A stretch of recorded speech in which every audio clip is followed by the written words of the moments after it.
এবার বোলপুর থানার আইসিকে কদর্য ভাষায় হুমকি দিলেন বীরভূমের বাঘ অর্থাৎ কেষ্টমণ্ডল। 4 ঘন্টার মধ্যে ক্ষমা চাওয়ার নির্দেশ তৃণমূলের তরফে। বোলপুর থানার আইসিকে কদর্য ভাষায় হুমকি দেওয়ার অভিযোগ আসলো অনুব্রত মণ্ডলের উপর। সেই অডিও ক্লিপ ভাইরাল হতেই তোলপাড় রাজ্য রাজনীতি। এতটাই কদর্য ভাষা প্রতি শব্দের পরেই ব্যবহার করতে হয় বিপ।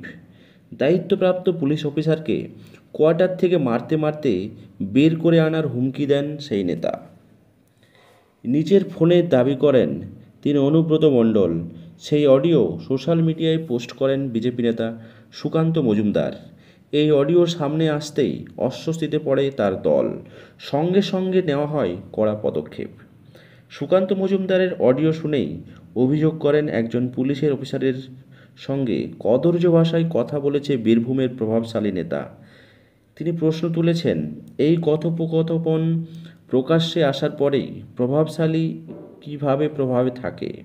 তিনি মমতা বন্দ্যোপাধ্যায়ের নাম উল্লেখ করে বলেন, পুলিশ মন্ত্রী ও রাজ্যের ডিজি সাহেব রাজীব কুমার দ্রুত এই বিষয়ে তদন্ত করে রাজ্যবাসীর কাছে জবাবদিহি করুন।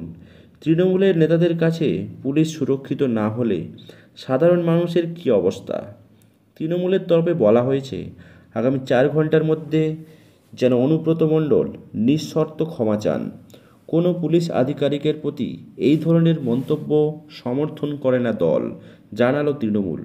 ক্ষমা না চাইলে অনুব্রত মণ্ডলকে শোকজ করা হবে বলে জানিয়ে দিয়েছে তৃণমূল। সেই সঙ্গে কমানো হয় তার নিরাপত্তা। দল সূত্রে খবর, সরিয়ে দেওয়া হয় অনুব্রতর 5 জন হাউস স্টাফ, 4 জন নিরাপত্তা রক্ষীকে। সরিয়ে দেওয়া হলো কেষ্টমণ্ডলের জন্য বরাদ্দ একটি গাড়িও। কেষ্টমণ্ডলের এই ভাষায় তীব্র নিন্দা করেছেন বিজেপি সাংসদ সুকান্ত মজুমদার।